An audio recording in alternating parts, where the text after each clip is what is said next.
हम लोग 9 दिन तक पूजा करते हैं और एक गाना गाते हैं, माँ मुरादें पूरी कर दे हलवा बांटेंगे या बांटूंगी। और ये गाना ऐसा है कि जो बांटेंगे वो कह रहे हैं माँ मुरादें पूरी कर दे हलवा बांटूंगी। अरे तुम आदमी हो, तुम लेडीज थोड़ी हो जो हलवा बांटूंगी।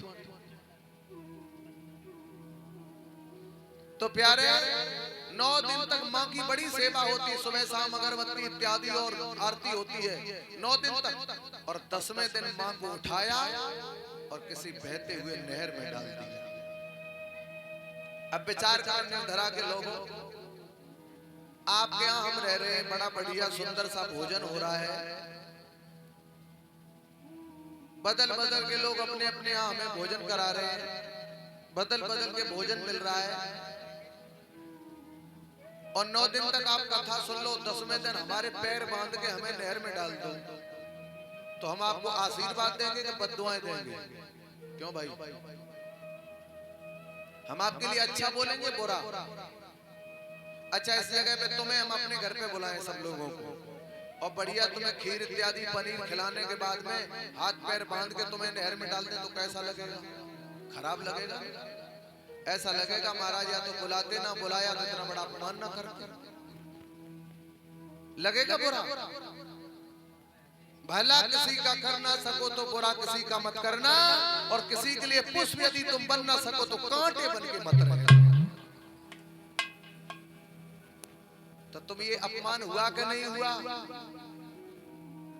देवी का अपमान हुआ ना। 9 दिन तक माँ जिंदा रही। अरे किसने कहा था तुम्हारी देवी जिंदा, अब तुम पूजा करो? अब किसने कह दिया तुम्हारी देवी मर गई है, वेली नहर में डाल दो? किसी ने नहीं कहा। ये तुम अपनी मर्जी से कर रहे हो, अपने देवताओं का अपमान कर रहे हो। किसी मुसलमान का अल्लाह देखा आपने बहते हुए पानी में? सिख ईसाई और अन्य धर्म है हमारे यहाँ, उनके किसी देवता को आपने कहीं पढ़ा देखा?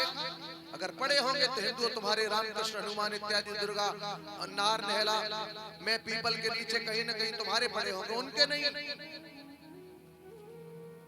सितंबर के महीने में गणेश चतुर्थी आती है, 11 दिन पूजा होती है, 12 दिन गणेश जी को 12वें दिन उठा के उनको भी पानी में फेंक देते हैं। ये क्या कर रहे हो? अपने देवताओं का अपमान। मैं ये नहीं कहता हूं कि नवरात्रि में देवी मत रखो, रखो, आपकी फायदा के लिए बता रहा हूं। अपमान नहीं होगा। क्या अपमान नहीं होगा? एक पत्थर की मूर्ति लाओ छोटी, अभी आप बड़ी मूर्ति लाते हो, जो मूर्ति बनाते वो हमारे धर्म के नहीं है, उनको हम 10-10 हजार रुपए हर साल देते, चंदा इकट्ठा करके मूर्ति लाते, गांव में रखते और वही मूर्ति पानी में डाल देते। एक मूर्ति पत्थर की छोटी सी लाओ दुर्गा जी की, और लाने के बाद मूर्ति को रख के पूजा कर लो। पूजा 9 दिन करने के बाद 10वें दिन नहर में नहलवा के और किसी मंदिर में आके रख दो, मंदिर में रख दो, और दूसरी साल आने में मंदिर से फिर निकाल के फिर पूजा कर लो, फिर मंदिर में यूं ही करते रहो। देवताओं का अपमान नहीं होगा।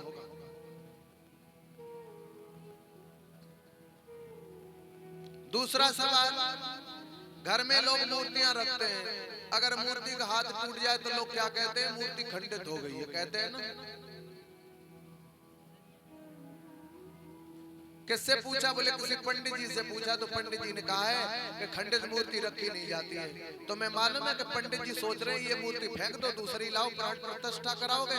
पंडित जी सोच रहे 1100 रुपए 2100 रुपए हमें मिलेंगे। तो पंडित तो अपने फायदा की बात कर रहा, पर तुम्हारे फायदा की बात कहाँ कर रहा है? लेकिन निर्धरा के लोगों, हमने तो आज दिन तक अपने फायदा की कोई यहाँ बात नहीं की होगी की? क्योंकि मुझे अपनी कथा नहीं सुनानी है, मुझे जो कथा है कथा के आधार पर सुनानी है। तो पंडित जी कह रहे मूर्ति फेंक दो। वो मूर्ति काई थी? दुर्गा देवी की। और क्या फूट गया मूर्ति का? मूर्ति करने में हाथ टूट गया। अब मूर्ति वो तुम्हारी कौन है? माँ है ना। अच्छा, तुम्हारी घर में जो माँ है जिसने तुम्हें जन्म दिया है, उस माँ का हाथ टूट जाए तो नहर में फेंक दोगे? क्यों भाई? डॉक्टर साहब, भाई जिस माँ का हाथ टूट गया, तुम्हारे घर में माँ है, उसका आप प्लास्टर वगैरह करवाओगे, ट्रीटमेंट करवाओगे, हड्डी जुड़वाओगे, पर माँ को फेंकोगे तो नहीं। तो जब घरवाली तुम्हारी माँ है तो वो भी तुम्हारी माँ है। जब तुम्हारी माँ का ट्रीटमेंट हो सकता है तो उस माँ का भी ट्रीटमेंट हो सकता है, फेंको नहीं। तुम्हारे घर में गणेश जी की मूर्ति है, गणेश जी की आंख फूट गई। बोले अब तो गणेश जी खंडित हो गए, नहर में फेंक दो। तुम्हारे बाप की एक आंख फूट जाए तो नहर में फेंक दोगे? घर से निकाल के खेत में फेंक दोगे? नहीं फेंकोगे ना। बाप का इलाज कराओगे, इलाज कराने के बाद एक काला चश्मा बनवा दोगे।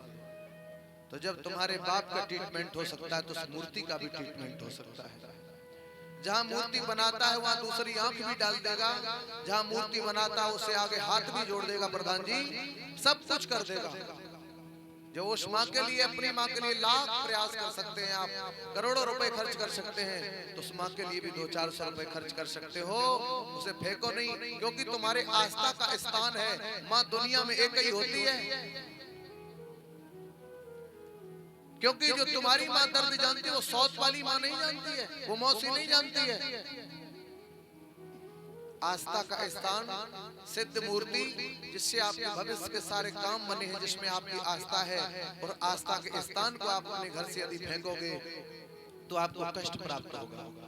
क्योंकि जिस आदमी को सालों तक आपने अपने घर में रखा, उसे जब घर से निकालोगे तो उसकी आंखों में आंसू होंगे और जाएगा तो यही कहेगा मेरा क्या कसूर था जो आप मुझे अपने घर से निकाल के बाहर फेंक रहे हो। तो ये कुफरता भी हमारे समाज में है, इस कुफरता को निकाल करके भी बाहर करो। हमने देखा दीपावली पे लक्ष्मी की पूजा होती है ना।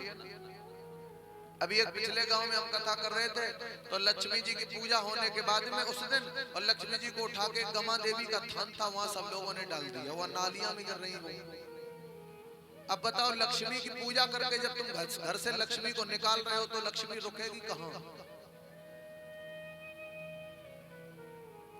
तो इसलिए हमारे हिंदू भाइयों, इन कुफरताओं से सुलझ करके, उलझी हुई कुफरताओं में से सुलझ करके, और आप भगवान की पावन कथा, भगवान के धर्म में ध्यान लगाओ, तभी इस पापी शरीर का उद्धार हो सकता है। तभी इस पापी शरीर का